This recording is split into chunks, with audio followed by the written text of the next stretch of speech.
greet you in the words of Assalamu alaikum, which means peace and blessings be upon you. And I mention both Jesus and Muhammad's names. Peace be upon them both. And today you're looking at the Underground Railroad. And I want to say hi to the people over in Africa, Central America, Asia, Europe. I'm leaving out somebody. But we're going to talk about the New World Order, but I'm going to have my guests, my co-hosts, introduce themselves. I mean, everybody here has a show, so, do your thing, because they can listen to you on the net, on the radio. Yeah. But introduce yourself. Harold Davis, host of the Booty Butt Naked Truth on Tuesday, Wednesday, and Thursday, 1570 on the AM dial. We stream live, www.gospel1570.com. We're on Tuesday from 2 to 4 p.m., Wednesday 2 to 4 p.m., Thursday 2:15 to 4 p.m. And I do a show here with Brother Boise and working on my own show called Here's Harold. My name is Dr. Lee Warren. Most of you know me as the Plem Show, the Power Late Demand television show.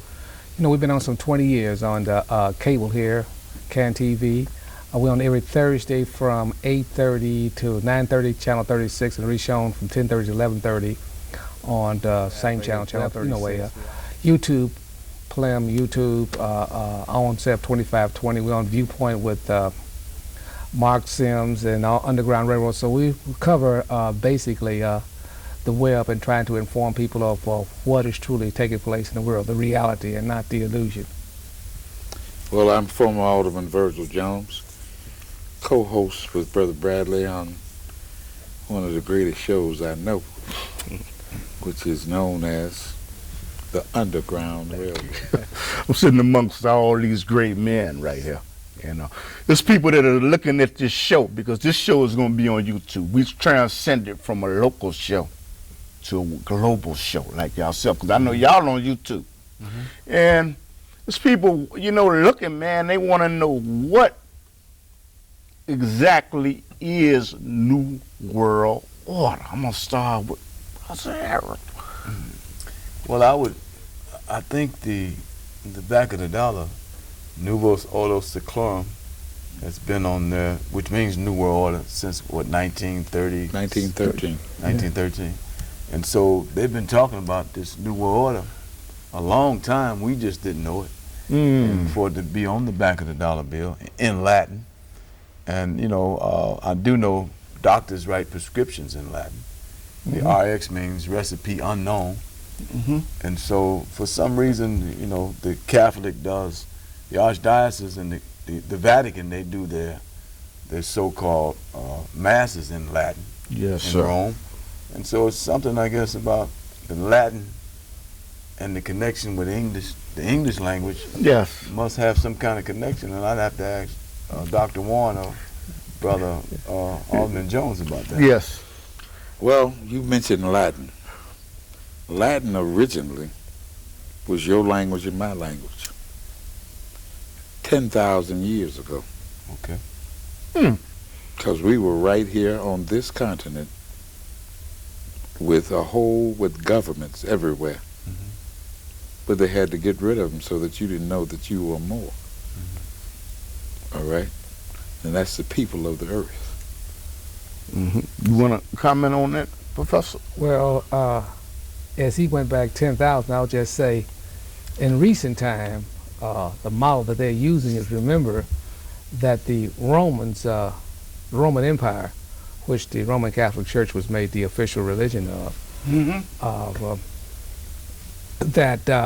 that became the universal language, and they need a universal dominion. And Charlemagne, most European, Hitler, everybody's trying to build that type of empire, where Rome really ruled the known world at that time. What you say to this so-called civilization. Well, everybody is trying to. Well, now it's the whole globe that the so-called banksters, or you call them gangsters, or the true mafia, Wall Street and the bloodline families, literally control the basically resources of the planet. So that's basically, when you say New World Order, what do you mean? You mean one government that controls the nations of the world, which no longer have sovereignty. They are no longer, they're more or less like counties that are being controlled by states that are controlled by a world body, a world president, a world religion, and you got the hidden power, the hidden should I say, hand behind the scene. Those are your chief financiers, the Rockefellers, the Rothschilds, the bloodline royal families of Europe that literally controls the power behind the scenes. Okay, you know, it's people there's people that have knowledge of the New World Order, but they're starting to ask the question: if this transpires, if martial law is called in, I'm talking about in effect in the United States of America, what are the people to do? How are they to deal with it? How are they to combat it? Well, if they're successful with their plan. In the state of Michigan, the governor there has declared financial martial law. And he's saying that he can fire every politician, close every school district. That's elected now. The elected, yeah, that's elected. And he's got it passed through the House, he's got it in the Senate now. And every elected official in the state of Michigan can be fired by him and then bring in consultants to take their places. And so that's out there. Well, I'd like to just put two things with that. First of all, it shows you how big a fool those elected officials are to sit up there and vote for something against themselves. and the second thing, I talk direct, I don't bite my tongue. The second thing is, this stuff started all the way back during the time of Philip of Macedonia, who was Alexander the Great's father.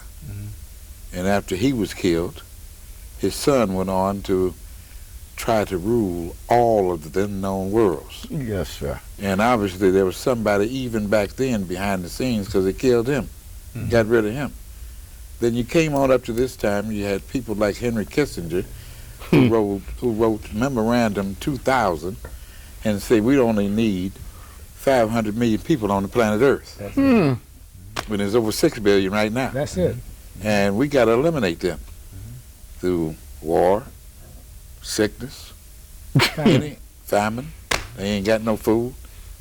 And if you think it ain't work, all right, it is. In 1967, I had the opportunity to be in England. I was a young man. That's why I don't think like most people, because I found out I had been lied to. I thought I was getting a public education. I was getting public food. I thought I was getting some public schooling. Yes, sir. Some public food. And there was an English guy that took me to show me the castle of the Illuminati. I didn't know what that was back then. It was bigger than Queen Elizabeth's castle. I said, I never heard about this. And he was kind of sharp. He said, these are the real people in charge. I still didn't understand. But as I got older, I remembered.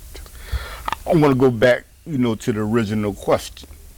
That if martial law is instated in the United States of America, what are the people to do? How are they to respond? How are they to respond? What are they to do? Because there's a lot of people saying we know about. What are they to do? If the stormtroopers, I'm using the term stormtroopers because people may know what that is. The military is marching up the streets, giving up. What are they to do? What? Well, how can they